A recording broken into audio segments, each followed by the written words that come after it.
உறவுகளுக்கு வணக்கம். நான் தமிழ் சுரேன். பால் மாடு வளர்க்குறோம், சரியான மேய்ச்சல் இல்லை.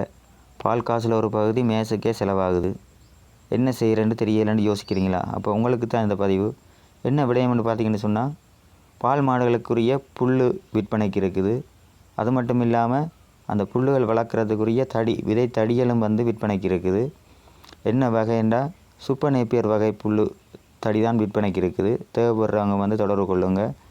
இதில் நிறைய வகைகள் இருக்குது. Super Napier, red Napier, C5, குட்டை நேப்பியர், மக்காச்சோள நேப்பியர், C3 என்று சொல்லி நிறைய வகைகள் இருக்குது.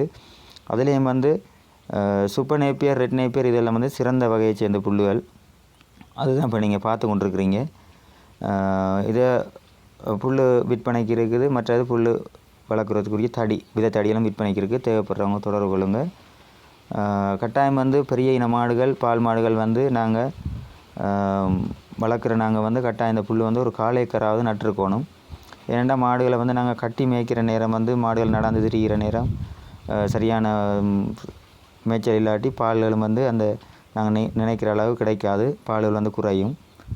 அப்போ இந்த புல்கள் இப்போ கொஞ்சம் மழை சீசன்றபடியாக நடுவு செய்யலாம். தடி தேவையான ஆட்கள் தொடர்பு கொள்ளுங்கள். இதில் என்ன மாதிரி இந்த தடிகள் நடுக செய்கிறது, இதில் பராமரிப்புகள் என்ன மாதிரி, இதில் அளவுகள், தடி வைக்கிற அளவுகள் நிறைய பேருக்கு தெரிஞ்சிருக்கும். தெரியாதவங்க நான் என்னுடைய டிக்டாக் பக்கமும் யூடியூப் பக்கம் பதிவு செய்திருக்கிறேன், போய் பாருங்கள். இப்போதைக்கு எங்கள்கிட்ட சூப்பர் நேப்பியர் புல் தடி இது மட்டும் விற்பனைக்கு இருக்குது. இனி வரும் நாட்களில் நாங்கள் மற்ற வகை புல்லுகளையும் நடுவு செய்திருக்கிறோம். அந்த தடிகள் மற்றும் அந்த புல்லுகளும் விற்பனைக்கு வரும். தேவைப்படுறவங்க தொடர்பு கொள்ளுவாங்க. கட்டாயம் நடுவு செய்யுங்க. பால் மாடு வளர்க்குற நீங்கள் புல் கட்டாயம் நடுவு செய்யணும். விற்பனைக்காக மட்டும் இல்லை, மாடு வளர்க்குற நீங்கள் உங்களுக்கு கட்டாயம் இந்த புல் நடுவு செய்கிறீங்கன்னா இன்னும் அந்த மாடு வளர்ப்பு உங்களுக்கு ஈஸியாக இருக்கும்.